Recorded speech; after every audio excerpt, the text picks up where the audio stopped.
All right, everyone, welcome back to another episode of the House Husband Diaries. As always, my name hasn't changed. I am still your host and still Carter C.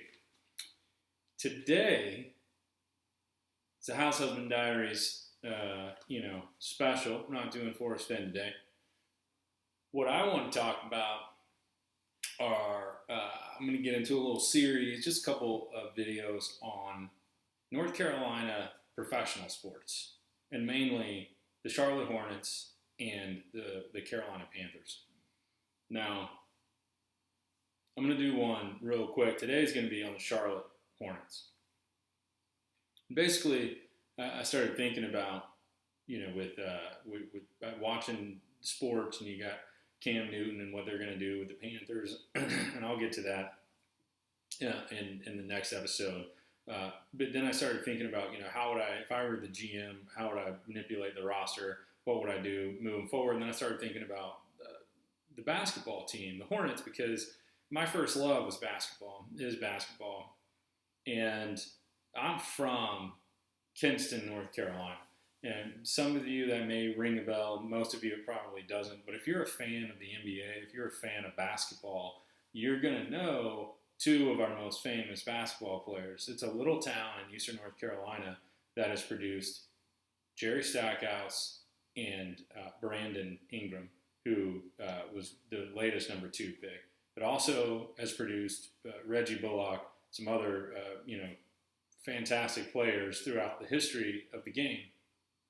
And so basically, my credentials for basketball are the fact that I grew up playing with guys in the NBA or guys that play high-level D1 and, just live and breathe basketball playing in North Carolina growing up in Kinston. It's just that simple. And then the other side of it, with the business and the accounting side, looking at, player personnel, contracts. I mean, I have a master's degree in accounting, so that's got to account for something when you start looking at salaries, salary cap, trying to put something together, trying to put together a winning team. And then the last part I'll say is the Hornets haven't been relevant ever. Other than like Grandmama and Larry Johnson, Alonzo Mourning, two of the best, well, at least the best draft pick that Charlotte ever drafted, Kobe Bryant, they traded.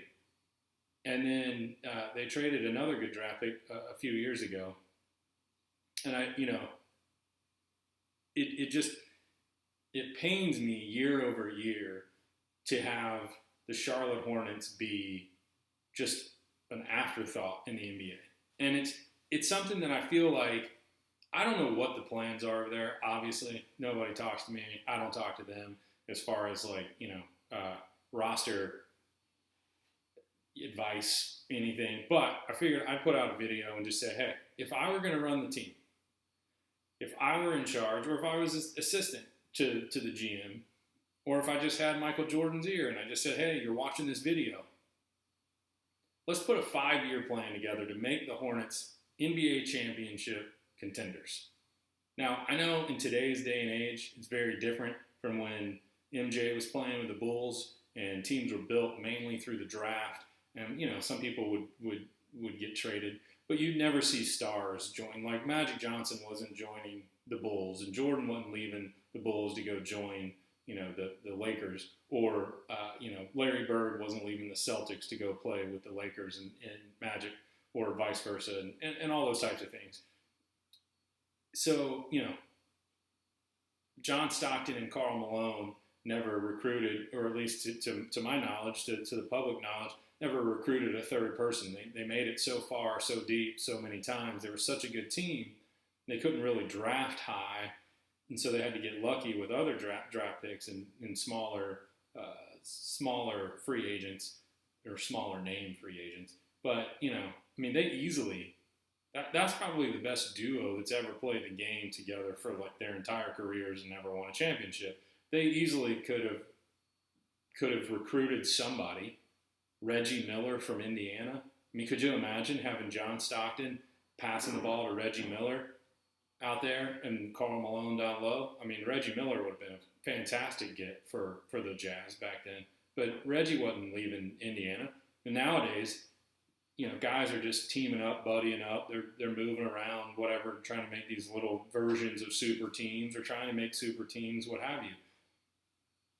So the first thing, Charlotte, you got to do, in my opinion, the 5-year plan is you got to spend these next 2 years and really tank, like really tank. I know they've made some rules now to try to dissuade teams from tanking, but picking in the 5 to 9 or 5 to 13 range or 8 to 12 range every year in the NBA draft is just killing you.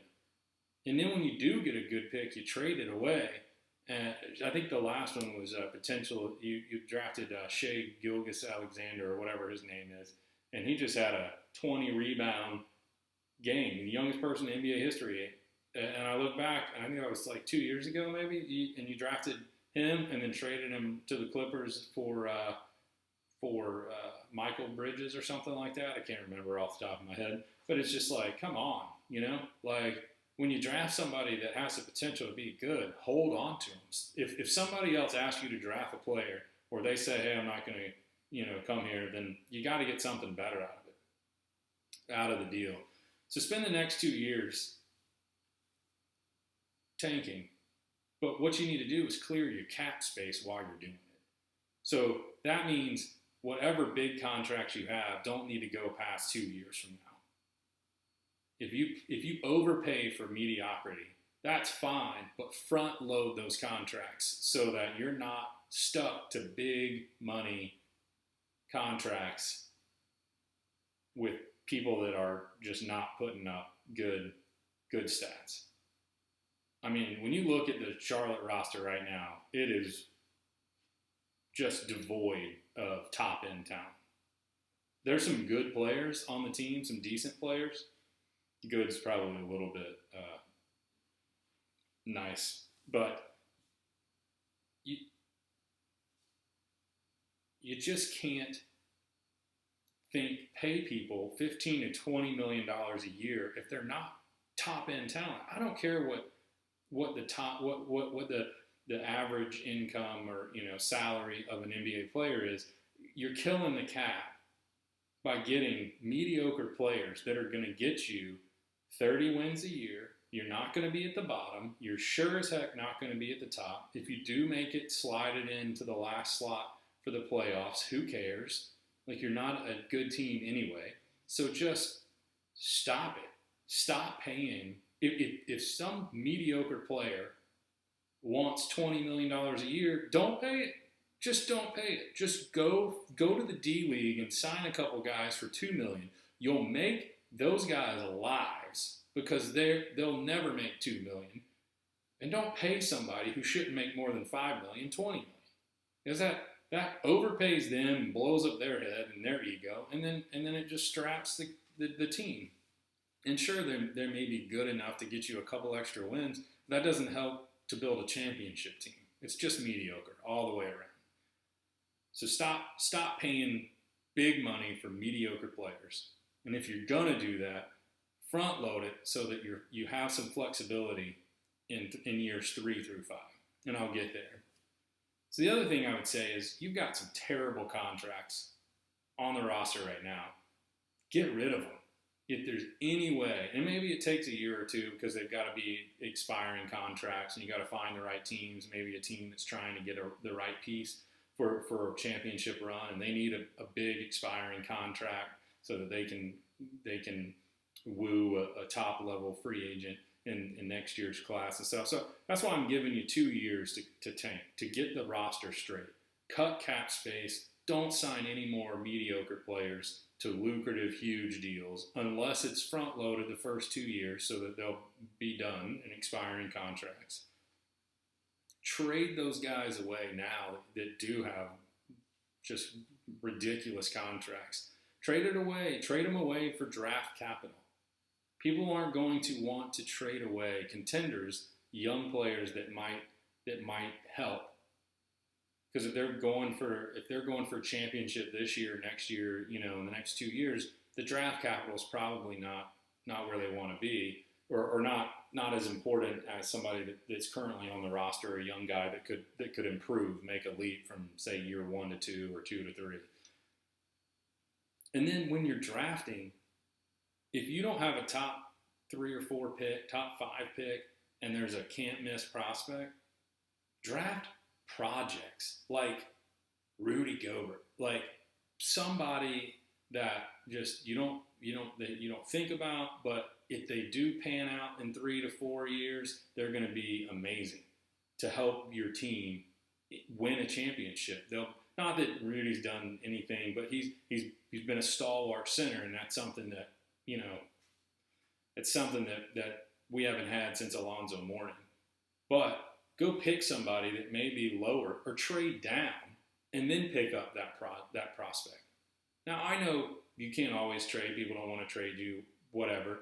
There's always multiple sides to the story. Maybe you've been trying to do all this for the last 15 years and just nothing has worked. Could be. But either get a can't miss prospect like Zion Williamson or somebody else. But if you're not in a position to draft those players, then just tank. Draft somebody you'd never draft in the hopes that they'll make it one day. And you plan on them not helping you so that you can get a better draft spot next year, or trade down. Pick them up later. Get draft capital for later, for when you're starting the build. The first 2 years are the tank, and the next 3 are the build. Now, this is similar to Sam Hinkie's trust the process in Philadelphia, and I loved what he was doing with the 76ers. The 76ers are relevant now because of him, and he got fired. Why? That makes no sense to me. All of these GMs and all these pro team owners, look, if your team's stuck in mediocrity or your team sucks, just pack it in for 3 to 5 years. It's more enjoyable for your fan base if you just suck to just cut your losses, plan for the future and say, hey, stick with us. We've got a plan. Trust the process. I don't know why more teams don't do that. And I think it's silly that the NBA and other leagues, other leagues haven't done anything to my knowledge, but why make your rules to curb that? That's great. A team's going to tank and then let them get good players and try to become contenders. They should be allowed to do that. If players are going to talk and try to go build super teams in LA and other big markets, New York, then smaller market teams need to have an advantage somehow too, so that they can play the game. And then the last thing I'll tell you is identify stars or potential stars, up-and-coming stars that have some sort of tie to the North Carolina, South Carolina area, to the Charlotte area. And what I mean by that is Brandon Ingram's from Eastern North Carolina, went to Duke. Zion Williamson's from South Carolina, just south of Charlotte, went to Duke. Chris Paul, I know he's getting older and up there, but he's a statesman, and he's one of those guys that would be great to have on the team, a la Vince Carter, if he still wants to play, to come back. He's from the Winston-Salem area, went to Wake Forest. I mean, identify those guys now and begin the process of wooing them for when their contracts are up. Have the cap space, have the draft capital, and then start bringing some guys in that not only are legit stars of the game, but have a tie and want to see Charlotte do well. And then the last thing I'll say is sign them. You got to sign them. You got to find some people. And maybe Chris Paul and Brandon Ingram and Zion Williamson don't want to play for Charlotte. Maybe they just don't even care about the Hornets because the Hornets have been so bad for so long. I don't know. But I would think that their families would love to have them that close to home. And there's something about being able to go back home and eat your food that you're used to and be close to the people that you grew up with. Now, some of those people, I don't know, may don't want to go home. They may have had a bad situation, and then those people would try to take advantage of them. There's always that kind of stuff.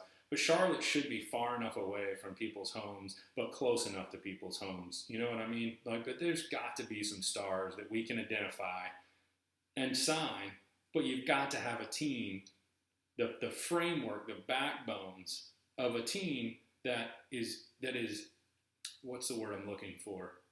That draws those stars back. It can't just be that they're from the area or they want to see the Charlotte Hornets do well. You've got to have a structure in place that makes the Hornets a desirable team because they're in position with a few additions of stars or a few 3-and-D guys or whatever those pieces are that, hey, if I bring my buddy, Charlotte could be a championship contender in a year or two. And that's really what it's about. Draft pieces, complementary pieces, like I said, the 3-and-D guys, a stretch 4. Draft those guys, the projects, somebody that if it works out, great. If it doesn't work out, like we didn't really lose that much. You just got to be a way. So, in my opinion, we're just drafting mediocre players, paying them too much hoping that they're going to somehow make a leap in year 6, between year 5 and 6, and it's like they're just not that. Like, cut your losses, clear the cap, and start offering legitimate top tier free agents that have a tie to North Carolina, because LeBron James is never coming to Charlotte. Kawhi Leonard's never coming to Charlotte. So find those stars who will come to Charlotte and not go to New York, not go to LA. Maybe maybe you should look at people that have certain personality traits, that like maybe a smaller city, more of homebodies. Players that really just focus more on basketball than the other aspects of being multimillionaires, living the high life. Maybe there's some character things that you can look at behind the scenes to say these kinds of guys would really thrive in Charlotte and want to stick with Charlotte and build Charlotte into a championship contender. So that's my 5-year plan of how to get the Charlotte Hornets out of the purgatory of NBA, where we've been for so many years. So let me know what you think in the comments. Thanks so much for watching this episode of the House Husband Diaries. Until tomorrow, hope you have a great day. Thanks again.